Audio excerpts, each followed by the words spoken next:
नमस्कार, नक्षत्र दुनिया चैनल में आप सभी का हार्दिक स्वागत है। मित्रों, आज के वीडियो में हम चंद्रमा से बनने वाले राजयोगों के विषय में चर्चा करेंगे और चंद्रमा से बनने वाले अन्य शुभ योगों के विषय में जानेंगे। चंद्रमा किस प्रकार से कुंडली में आपके लिए शुभ फलदायक बनता है या फिर वह कौन सी स्थितियां होती हैं जो चंद्रमा के शुभ प्रभाव में कमी लाती हैं, इन सारे बिंदुओं की चर्चा आज के वीडियो में हम विस्तार पूर्वक करने वाले हैं। यदि आप चैनल पर नए हैं तो चैनल को सब्सक्राइब अवश्य करें, वीडियो जानवर्धक लगे तो लाइक जरूर करें। आइए शुरू करते हैं। मित्रों, किसी भी लग्न की कुंडली में चंद्रमा मानसिक विचारों के प्रमुख कारक ग्रह हैं, घर के सुखों के कारक ग्रह हैं, माता के कारक ग्रह भी चंद्रमा ही माने जाते हैं। यदि चंद्रमा पाप ग्रहों के द्वारा पीड़ित हो तो ऐसी परिस्थिति में जातक के मानसिक विचारों में उतार चढ़ाव की स्थिति बनी रहती है, यानी जातक की मनोदशा में उतार चढ़ाव बना रहता है। यदि चंद्रमा आपकी कुंडली के अंदर शुभ होकर बैठे हुए हैं तो जातक अथवा जातिका के अंदर सौम्यता का गुण पाया जाता है। रोजमर्रा की घटना का विचार करना हो तो चंद्रमा की स्थिति देखी जानी चाहिए। दूध या दूध से बनी वस्तुओं का विचार करना हो या जलीय वस्तुओं का विचार करना हो तो चंद्रमा को यहाँ पर देखा जाना चाहिए। चंद्रमा यदि शुभ ग्रहों के प्रभाव में हो, पूर्ण वली चंद्रमा हो, तो ऐसी स्थिति में मानसिक विचार स्थिर रहते हैं। शुभ ग्रहों के द्वारा यदि चंद्रमा दृष्ट है तो मानसिक विचारों में स्थिरता बनी रहती है। इसके विपरीत यदि चंद्रमा पर पापक ग्रहों का प्रभाव हो तो मानसिक विचारों में उतार चढ़ाव की स्थिति बनी रहती है। यानी कहने का तात्पर्य है कि चंद्रमा का कुंडली में शुभ होना जरूरी है, किसी शुभ ग्रह के साथ दृष्ट अथवा युत होना आवश्यक है। यदि चंद्रमा किसी पापक ग्रह के द्वारा दृष्ट है तो ये स्थिति ठीक नहीं कही जा सकती। इसके अलावा 6वें, 8वें या 12वें भाव में या किसी पापक ग्रह के द्वारा उन भावों के अंदर युत हो अथवा दृष्ट हो तो ये स्थिति भी सामान्यतः ठीक नहीं कही जा सकती। किसी भी भाव में चंद्रमा बैठे हुए हैं वहां पर राशि का अंक देखिए। यदि राशि का अंक 4 लिखा मिले तो समझ लीजिए कि चंद्रमा कर्क राशि के हैं। कर्क राशि में बैठे हुए चंद्रमा स्वराशि के माने जाते हैं। यदि ये कारक हुए तो ऐसी स्थिति में सामान्यतः इनके रिजल्ट अच्छे दिखाई देते हैं। इसके अलावा किसी भी भाव में चंद्रमा बैठे हुए हों, राशि का अंक 2 लिखा मिले यानी वृषभ राशि हो तो चंद्रमा यहाँ पर उच्च अवस्था के माने जाते हैं। किसी भी भाव में यदि चंद्रमा बैठे हुए हो वहां पर राशि का अंक यदि आपको 8 लिखा मिल जाए तो समझ लीजिए वृश्चिक राशि है, और वृश्चिक राशि में चंद्रमा नीच अवस्था के माने जाते हैं। अच्छा रिजल्ट सामान्यतः ये नहीं देते। लेकिन मान लीजिए चंद्रमा नीच के हो जाए तो वहां पर डिग्री वाइज अंश चेक करिए। यदि चंद्रमा का डिग्री वाइज अंश 3 डिग्री या 3 डिग्री तक है तो इसका मतलब है यहाँ पर चंद्रमा नीच के ही माने जाएंगे। 3 डिग्री से अधिक के हैं या फिर किसी ग्रह के द्वारा चंद्रमा की नीचता भंग हो जाती है तो ऐसी स्थिति में भी चंद्रमा के जो नेगेटिव प्रभाव रहते हैं उनमें कहीं ना कहीं कमी देखने को मिलती है। अब चंद्रमा कुंडली में राजयोगों का निर्माण या अच्छे योगों का निर्माण किस प्रकार से करते हैं, आइए विचार करते हैं। मित्रों, चंद्रमा से संबंधित आज का पहला राजयोग इस प्रकार से, यदि कुंडली में पक्ष बल और अंश बल से बली चंद्रमा स्वक्षेत्री, उच्च राशि या फिर मित्र राशि के होकर कुंडली के कारक ग्रह बनकर केंद्र के घरों में उपस्थित हों और गुरु से दृष्ट अथवा युत हो तो यह स्थिति प्रबल राजयोग कारक होती है। ऐसे प्रबल राजयोग कारक चंद्रमा के कारण मानसिक विचारों की स्थिरता बनी रहती है, यानी विचारों में सकारात्मकता बनी रहती है। ऐसे चंद्रमा के कारण धन, वैभव, मान सम्मान जीवन काल के दौरान अच्छा बना रहता है। आइए उदाहरण के माध्यम से चीजों को जानते हैं। देखिए, चंद्रमा कुंडली के कारक ग्रह बनकर केंद्र के घरों में बैठे हुए होने चाहिए, यानी वह 6वें, 8वें या 12वें भाव के स्वामी बनकर केंद्र के घरों में ना बैठे हुए हों, और नीच राशि के यानी वृश्चिक राशि के नहीं होना चाहिए। कर्क राशि यानी के और साथ साथ वृषभ राशि के हो सकते हैं, क्योंकि कर्क राशि में स्वक्षेत्री माने जाएंगे और वृषभ राशि में वह उच्च अवस्था के होकर बैठे हुए माने जाएंगे। और किसी अशुभ ग्रह के प्रभाव से मुक्त हो, यानी अशुभ ग्रह के द्वारा दृष्ट भी नहीं हो और साथ साथ अशुभ ग्रह के साथ युत भी नहीं होना चाहिए। तभी जाकर ये चंद्रमा अपनी दशा या अंतरदशा में जातक को अच्छे रिजल्ट दे पाने में समर्थ हो पाते हैं। ध्यान रखें कि कुंडली में चंद्रमा किसी शुभ ग्रह के साथ युत हो सकते हैं या दृष्ट हो सकते हैं। केवल अकेला हो जाना यानी बिना किसी ग्रह की दृष्टि भी ना हो और किसी ग्रह के साथ युत भी ना हो, ये स्थिति भी सामान्यतः ठीक नहीं कही जाती। आइए दूसरी स्थिति पर विचार करते हैं। मित्रों, चंद्रमा से संबंधित आज का दूसरा राजयोग इस प्रकार से, यदि कुंडली के केंद्र के घरों में या फिर त्रिकोण के घरों में गुरु और चंद्रमा एक साथ बैठ जाएं, मित्र क्षेत्री, स्वक्षेत्री या उच्च राशि के होकर, तो ऐसी स्थिति में ये कुंडली के अंदर गज केसरी नामक एक शुभ योग का निर्माण करती है। ये युति यदि कुंडली के केंद्र के घर या त्रिकोण के घर या धन भाव अथवा लाभ भाव में बनती है तो अपनी दशा या अंतर्दशा के दौरान गुरु और चंद्र सामान्यतः जातक को अथवा जातिका को अच्छे रिजल्ट देते हैं, बशर्ते कि चंद्रमा 6वें 8वें या 12वें भाव के स्वामी बनकर गुरु के साथ ना बैठे हुए हों और कोई भी ग्रह अकारक ग्रह नहीं होना चाहिए, यानी कोई भी ग्रह अपनी नीच राशि का भी ना हो और कुंडली के कारक ग्रह कम से कम दोनों कुंडली के कारक ग्रह बनकर बैठे हुए होने चाहिए।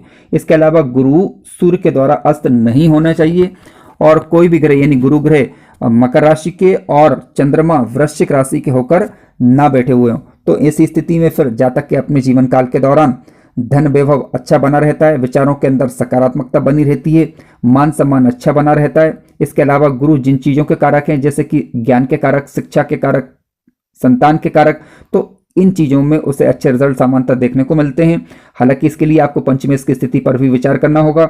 इसके अलावा चंद्रमा जो कि घर के सुखों के प्रमुख रूप से कारक हैं, मानसिक विचारों के कारक हैं, तो विचारों के अंदर सकारात्मकता बनी रहती है, घर के अंदर सुख शांति बनी रहे इस बात की संभावना बनती है, बशर्ते कि चंद्रमा पीड़ित नहीं हो रहे हों और नीच राशि के होकर ना बैठे हुए हों। इसके अलावा जब कभी भी घर की सुख शांति की बात चल रही हो तो कुंडली के चतुर्थ भाव और चतुर्थेश की स्थिति पर भी आपको विचार कर लेना चाहिए, यानी गज केसरी योग का अच्छा फल केंद्र के घरों में, त्रिकोण के घरों में, इसके अलावा धन भाव या लाभ भाव में सामान्यतः अच्छा देखने को मिलता है। यदि ये युति कुंडली के 6वें 8वें या 12वें भाव में या फिर कुंडली के तीसरे भाव में बनती है तो उतने अच्छे रिजल्ट नहीं दिखाई देते जितने दिखना चाहिए।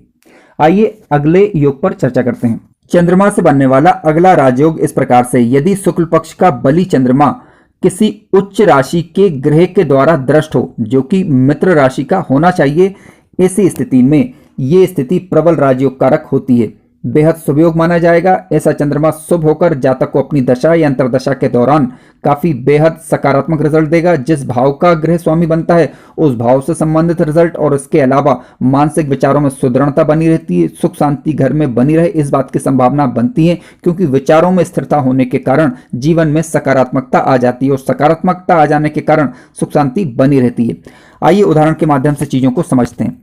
समझने के लिए मैंने यहाँ पर एक कर्क लग्न की कुंडली ली हुई है। आप जानते हैं कि कर्क लग्न की कुंडली के स्वामी बनते हैं चंद्रमा जो कि कुंडली के भाग्य भाव में इस कुंडली के अंदर बैठे हुए हैं, जहां पर राशि का अंक है 12 यानी मीन राशि जो कि चंद्रमा की मित्र राशि है। इसके अलावा गुरु ग्रह की बात करें तो उच्च अवस्था के होकर लग्न भाव में बैठे हुए हैं और अपनी नवी दृष्टि से कुंडली के भाग्य भाव को देख रहे हैं, क्योंकि गुरु कुंडली के भाग्य भाव में कारक ग्रह माने जाते हैं, धर्म को बढ़ाने वाले ग्रह माने जाते हैं, धार्मिकता का गुण बढ़ाने वाले ग्रह माने जाते हैं। तो चंद्रमा पर गुरु की दृष्टि के कारण विचारों में सकारात्मकता आ जाएगी, जातक के अंदर धार्मिकता का गुण होगा, जातक अपने पिता का सम्मान करने वाला होगा और अपने भाग्य को बढ़ाने वाला होगा। इसके अलावा धन धान की कमी गुरु के कारण नहीं रहती, क्योंकि गुरु जब जो कि धन के कारक ग्रह भी हैं चंद्रमा को देखेंगे यानी लग्नेश को देखेंगे तो अपने अंदर के कारकत्व के गुण को चंद्रमा के अंदर ले जाएंगे, जिसके कारण जीवन काल के दौरान धन संपदा मान सम्मान की कमी नहीं रहती, यानी अक्सर इन चीजों की पूर्ति उचित समय आने पर हो जाया करती है। आइए अगले सूत्र पर चर्चा करते हैं। मित्रों, आज का चौथा सूत्र इस प्रकार से, यदि कुंडली में लग्न और पंचम भाव पाप रहित हो और चंद्रमा पक्ष बल से मजबूत हो और अंशात्मक रूप से मजबूत हो, इसके साथ साथ स्वक्षेत्री, मित्र क्षेत्री या उच्च राशि का होकर बैठा हुआ हो और किसी पापक ग्रह के द्वारा दृष्ट अथवा युत ना हो, तो ये स्थिति अपने आप में प्रबल राजयोग कारक मानी जाएगी। आइए समझते हैं ऐसा क्यों। देखिए, कुंडली के लग्न भाव की बात करें तो यहां से हम विचार करते हैं जातक के व्यक्तित्व का, जातक के मस्तिष्क का, यानी मस्तिष्क का जब कभी विचार करना हो तो कुंडली का लग्न भाव देखा जाना चाहिए। यदि कुंडली का लग्न भाव पाप रहित होगा, शुभ ग्रहों के द्वारा दृष्ट अथवा युत हो सकता है। इसके अलावा कुंडली के पंचम भाव की बात करें तो यहां से विचार करते हैं जातक की क्रिएटिविटी का, यानी जातक की विवेकशीलता का विचार करते हैं। यदि कुंडली का पंचम भाव पाप रहित होगा, पंचमेश पर पापक ग्रहों का प्रभाव ना हो, तो ऐसी स्थिति में जातक के अंदर क्रिएटिविटी का गुण पाया जाता है। इसके अलावा चंद्रमा की बात करें तो चंद्रमा है जातक का मन, जातक के मानसिक विचार। तो जातक के मानसिक विचार यदि शुद्ध होंगे, यानी चंद्रमा जब पाप रहित होगा तो निसंदेह जातक के मानसिक विचार शुद्ध होंगे। तो मानसिकता से संबंधित तीन चीजें यानी लग्न भाव, पंचम भाव और साथ साथ चंद्रमा, ये जब पाप रहित होंगे शुभ ग्रहों के द्वारा दृष्ट अथवा युत, हालांकि ये हो सकते हैं, तो इस स्थिति में ये स्थिति प्रबल राजयोग का निर्माण करती है, क्योंकि जातक के मानसिक विचार, जातक की विवेकशीलता स्थिर होने के कारण, क्रिएटिविटी का गुण होने के कारण जीवन काल के दौरान तरक्की सहज ही हो जाया करती है। मित्रों, चंद्रमा से बनने वाला अगला शुभ योग इस प्रकार से, यदि कुंडली में चंद्रमा शुभ कर्तरी में हो एवं पापक ग्रहों के द्वारा दृष्ट अथवा युत ना हो, तो ये स्थिति भी प्रबल राजयोग कारक बनती है। इस स्थिति के कारण सकारात्मक विचार बने रहते हैं, घरेलू सुख शांति बनी रहती है, मानसिक शांति की सूचना ये योग देता है। आइए समझते हैं ऐसा क्यों। देखिए, कुंडली में चंद्रमा की बात करें तो चंद्रमा मानसिक विचारों के कारक ग्रह हैं, और चंद्रमा यदि शुभ ग्रहों के द्वारा घिरे हुए होंगे, जैसे कि गुरु के द्वारा और शुक्र के द्वारा, जो कि इस कुंडली में दिखाया गया है। गुरु ग्रह बैठे हुए हैं कुंडली के 90 भाव में और शुक्र बैठे हुए कुंडली के 11वें भाव में, दोनों ही बेहद शुभ ग्रह हैं। और शुभ ग्रहों के द्वारा जब चंद्रमा घिर जाएंगे तो विचारों में स्थिरता बनी रहती है, और चंद्रमा जिस भाव के कारक ग्रह बनते हैं उस भाव से संबंधित अच्छे रिजल्ट देखे जा सकते हैं। इसके अलावा जिस भाव में चंद्रमा बैठे हुए हैं उस भाव में भी ये शुभता लाने का प्रयास करते हैं। ध्यान रखें कि चंद्रमा अकारक ग्रह ना हो कुंडली के, और इसके अलावा 6वें, 8वें या 12वें भाव के स्वामी बनकर ना बैठे हुए हों, किसी पापक ग्रह के प्रभाव से युक्त ना हो, यानी पापक ग्रह के साथ चंद्रमा ना बैठे हुए हों और पापक ग्रहों की दृष्टि चंद्रमा पर ना हो, तो ज्यादा शुभ परिणाम लेकर यह स्थिति लाती है। मित्रों, कार्यक्रम ज्ञानवर्धक लगा हो तो लाइक जरूर करें, चैनल पर नए हो तो सब्सक्राइब भी करें। यदि आप अपनी कुंडली का विश्लेषण करवाना चाह रहे हैं तो दिए गए व्हाट्सएप नंबर पर संपर्क करें। धन्यवाद।